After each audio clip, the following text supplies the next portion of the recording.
auditeurs et auditrices, je vous salue de partout où vous écoutez la radio Oasis Congo émettant des bénis. Il est temps pour nous de vous informer. Restez branchés.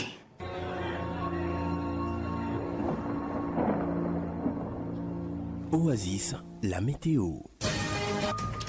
Voici comment se présente la tendance du ciel de ce mercredi 2 octobre 2024 en ville de Beni. Levé du soleil 5h47 et se coucher à 17h59. La température maximale sera ressentie avec 7 degrés Celsius et la minimale à 18 degrés Celsius. Le vent courra à 10 km par heure l'avant-midi en direction ouest et en même temps, à même vitesse l'après-midi en direction sud-ouest. Ces jours, le ciel sera peu nuageux accompagné des orages et quelques averses. La météo prévoit un risque de pluie variant entre 50 et 70%.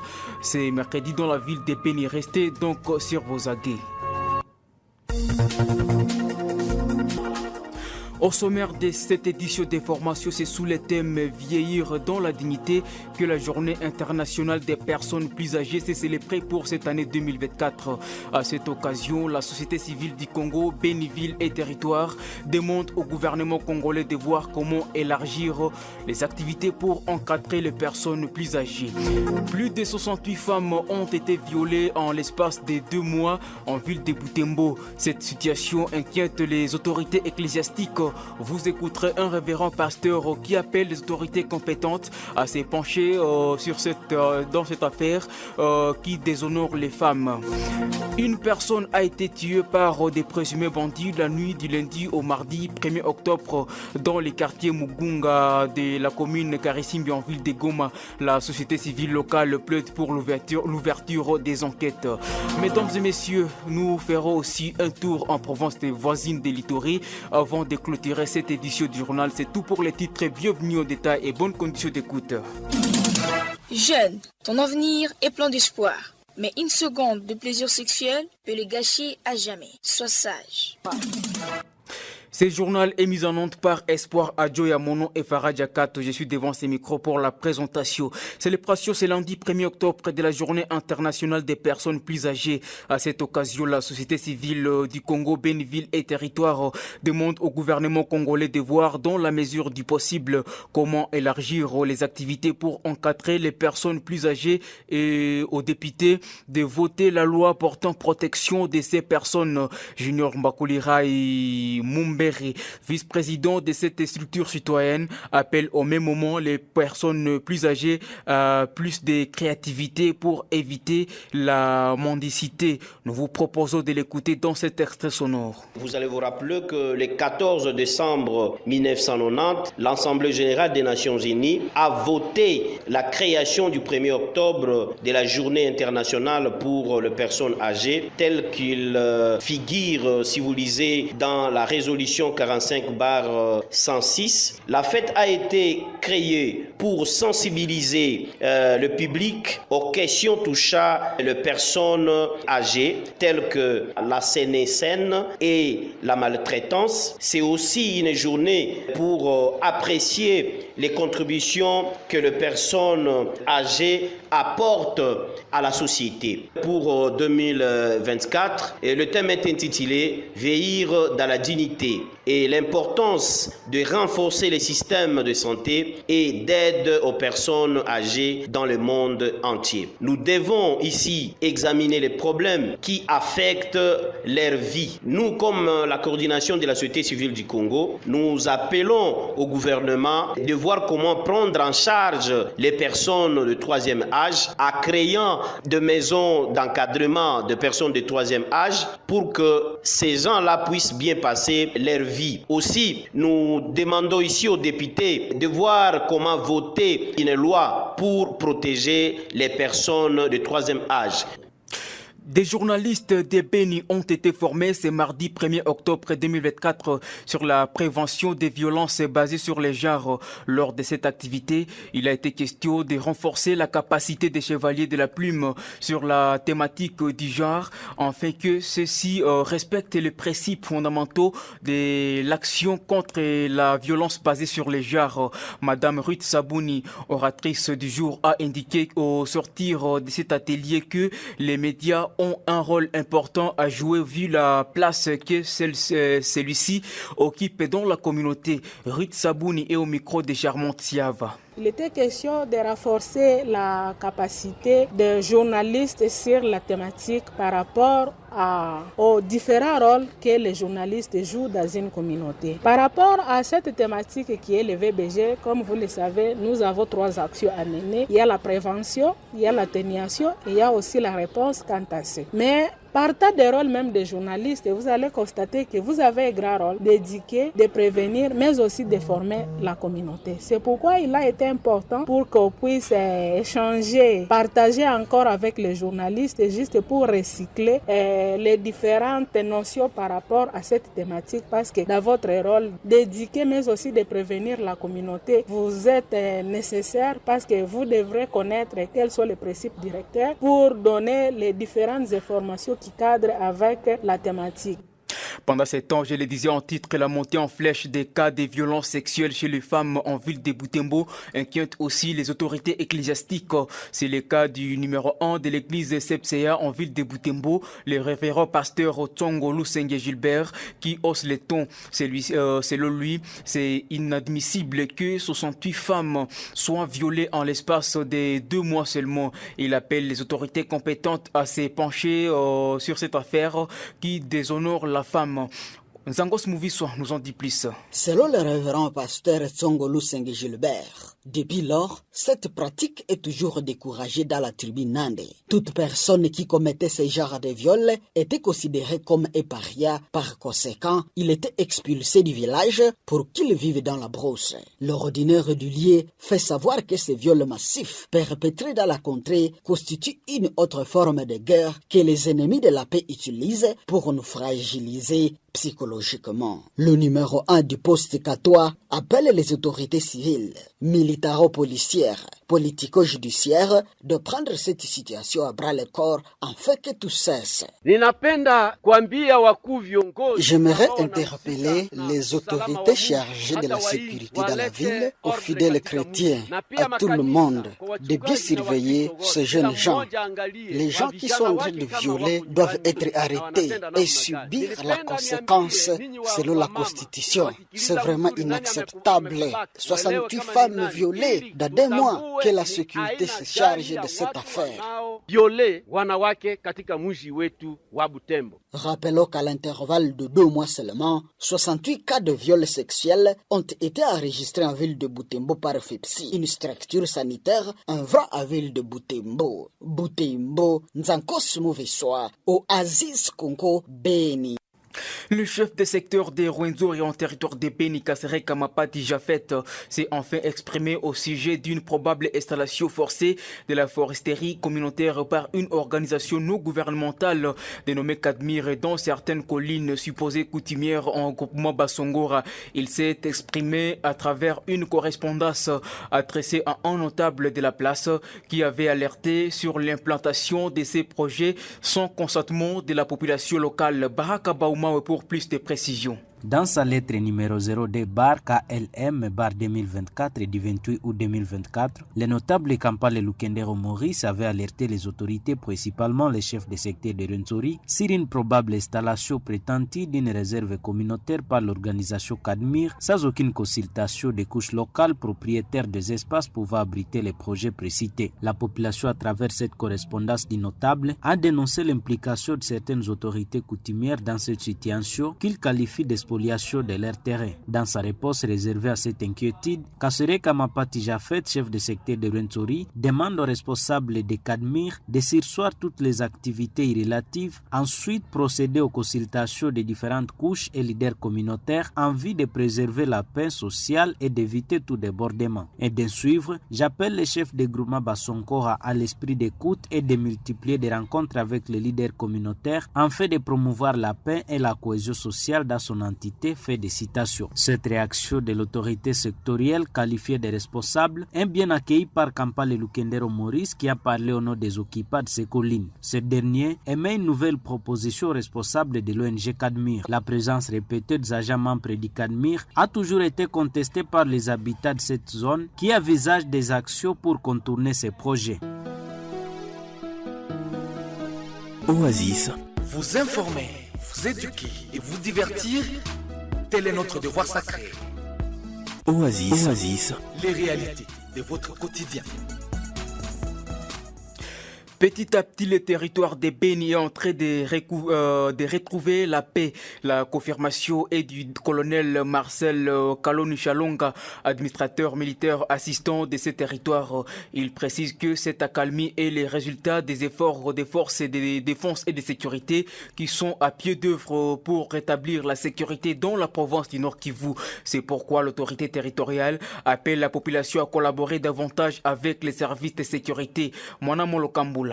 Le colonel Marcel Kaloni Chalonga, administrateur militaire assistant du territoire de Béni, l'a dit lundi 30 septembre 2024 dans son discours lors des cérémonies de remise et reprise entre le nouveau et ancien bourgmestre de la commune de Mankina. L'autorité territoriale appelle la population à toujours soutenir les forces de défense et de sécurité. Une petite accalmie est en train de se sentir dans notre territoire, que ce soit à Mankina, que ce soit à Oicha. En tout cas, il y a une accalmie parce que les forces de l'ordre sont en train de faire leur travail. C'est pourquoi nous devons collaborer avec nos forces armées. Pour un changement positif dans le développement et la sécurité de la commune, la population est appelée à travailler avec les autorités locales et s'acquitter de leurs devoirs civiques, appelle Kikuku Nicolas, bourgmestre de la commune de Mankina. Nous voulons que Mankina soit sécurisé, comme l'a dit mon prédécesseur. On va essayer d'apporter notre contribution par rapport à la sécurisation de la zone, mais aussi on va essayer de voir le changement positif dans ce qu'on appelle le développement. Il faut noter que depuis plusieurs mois, les forces conjointes FARDC et UPDF mènent des offensives contre les rebelles EDF dans les territoires de Beni, Lubero au Nord Kivu et Mambasa Irumu en Ituri. J'interviens depuis Mankina. Je suis Mwana Molokampula au compte de la radio Oasis Beni.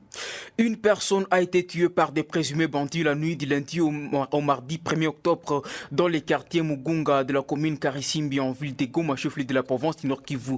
D'après Chibambe Paul Bienvenu, président de la société civile noyau de la commune précitée, ces présumés bandits ont tout d'abord poignardé la victime avant de prendre une destination inconnue avec la moto de ces jeunes taximens, tout en précisant que les enquêtes ont été amorcées afin de dénicher les auteurs de cet acte.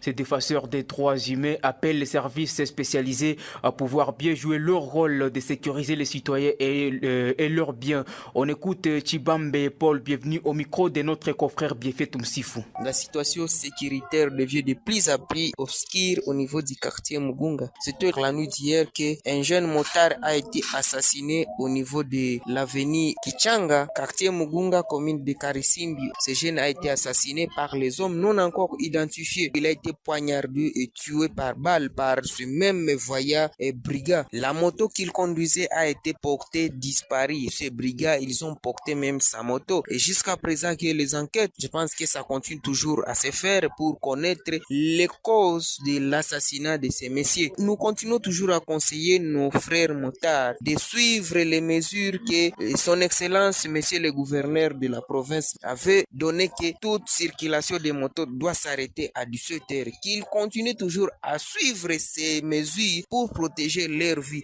Et celui qui n'a pas besoin de la vie, qu'il continue toujours à circuler même au niveau des 0 car il sera toujours considéré comme quelqu'un qui collabore avec les bandits, comme même bandits. Voici comment est-ce que les bandits ont assassiné notre frère. Et jusqu'à présent que nous ne savons pas l'identité de ces motards. Et que le gouvernement aussi s'imprègne dans ces dossiers en faisant les enquêtes pour connaître les causes de l'assassinat de ces motards et pour connaître les auteurs de cet assassinat. Au même moment, un corps sans vie d'un homme a été découvert la matinée de ce mardi en groupement Munigi. D'après la société civile locale, le corps de la victime portait des traces de torture, une chose qui fait croire à son assassinat par des inconnus. Cette structure, par les biens des sous-secrétaires, appelle la police à amorcer les enquêtes question d'élucider les circonstances liées à cette tragédie. Après que les forces conjointes FARDC CUPDF ont neutralisé plus de 35 combattants ADF à Mitoumé, entité située dans la chefferie de Babila Babombi en territoire de Mambasa. La vie reprend progressivement dans cette partie de l'Ituri. Les formations est certifiée par Grace Kakine, défenseur des droits humains dans la zone, qui indique que les activités socio-économiques ont démarré en ralenti dans cette entité située à l'ouest de Biakato. Tout en remerciant les travaux fournis par la coalition FARDC UPDF, ces défenseurs des droits humains plaident pour la poursuite de la traque de l'ennemi et appellent la population à collaborer avec les forces loyalistes. Après que notre force conjointe FARDC UPDF avait frappé ces ADF, dont une trentaine de ces ADF avaient été tués par notre coalition FARDC UPDF. Aujourd'hui, la vie reprend à Mitoumé, entité située dans le groupement Bankole, à chefferie de Babila Babombi, c'est à l'ouest de Biakato. Et actuellement, les activités socio-économiques sont retournées en ralenti, et raison pour laquelle nous encourageons d'abord notre coalition FARDC UPDF, nous les appelons de continuer de faire les patrouilles de combat pour éliminer ces hors de la loi qui tirent la population à chefferie de Babila Babombi. Et à la population, nous les appelons donc de continuer de faire les mariages civilo-militaires pour éliminer totalement ces phénomènes ADF à cette partie de la chefferie de Babila Babombi. Il s'observe des retours progressifs de la population de cette partie après que notre armée contrôle la zone. Et pour terminer, toujours en Provence de l'Ituri, le vice-premier ministre de la Défense nationale est arrivé ce mardi en ville de Bunia. L'objet de son arrivée au chef-lieu de la province de l'Ituri, selon nos sources sur place, est d'évaluer la situation socio-sécuritaire qui prévaut en province de l'Ituri. Joël Balinda nous en dit plus. Le vice-premier ministre de la Défense nationale et ancien combattant Guy Kabombo est arrivé l'après-midi de ce mardi 1er octobre 2024 à l'aéroport Murongo de Bunia. L'homme d'État a reçu un accueil chaleureux de la part du gouverneur de province et toute son équipe de sécurité des provinces. Les chefs coutumiers, les différents partis politiques, à l'occurrence IDPS, est sur place à l'aéroport Murongo de Bunia. Il a rendu visite pour se plaigner de la poursuite des travaux exécutés par l'entreprise Mogabao, financée par le gouvernement national. Notons que le vice-premier ministre, ministre de Défense et ancien combattant séjourne à Bunia pour une mission de 4 jours et sa délégation est composée de 10 députés nationaux élus des différents territoires de province ainsi que les généraux de nos forces armées de la République démocratique du Congo.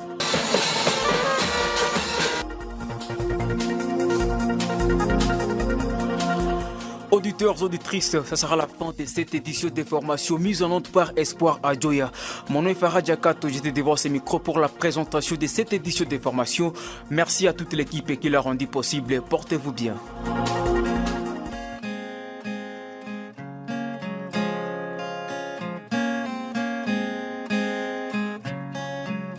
Les gros arbres s'accaparent de toutes les eaux de pluie. Nous sommes au royaume de là-bas. C'est pratiquement bizarre. Voyez-vous, une grande nation classée parmi les grandes du continent.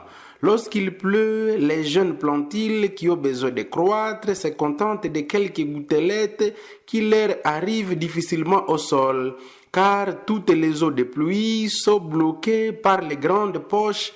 Ah non, mais des grandes branches, des gros arbres à hauteur. Ce qui fait que les gros arbres ne cessent de croître et s'encresser avec de longues racines au sol. Alors que les jeunes pousses restent dans l'énanisme sans accès ni à l'engrais, ni à la lumière solaire, moins encore à l'engrais du sol. Comme on peut le constater, la grande forêt du royaume de là-bas a presque 100 000 pieds. Bien sûr, c'est un calcul aléatoire car aucun recensement n'a eu lieu depuis des décennies. Mais le budget est de l'ordre de 18 millions de dinars, monnaie utilisée au royaume de là-bas. Autrement dit, chaque sujet a 180 dinars par an en moyenne. Mais les petites gens de la basse classe ne reçoivent rien, ne voient rien. Pour recevoir des miettes, il faut des bruits, marches de colère, grèves, villes mortes, sit-in et autres. car les gros arbres s'accaparent de toutes les eaux de pluie au détriment de ceux qui ont besoin de la croissance. Chaque mois, on apprend qu'ils sont dans les dépassements budgétaires. Veut dire, pour un cabinet du roi de la forêt, par exemple, ou la reine, on a prévu 500 000 dinars.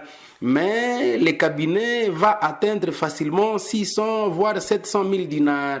Les cabinets des gouvernants du royaume de là-bas nagent dans l'opulence alors que les frais de fonctionnement manquent au sein des établissements de soins de santé, établissements scolaires, établissements pénitentiaires et autres.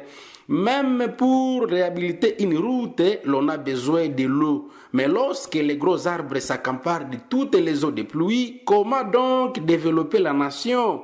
Les petits pèlerins ont fini par comprendre que le budget annuel présenté devant les élus du peuple était budget déjà éléphantesque, oui, mais complaisant. Ceux qui y croient feront longtemps savoir les changements au pays car les concepteurs prennent la part des lions à la source eux-mêmes.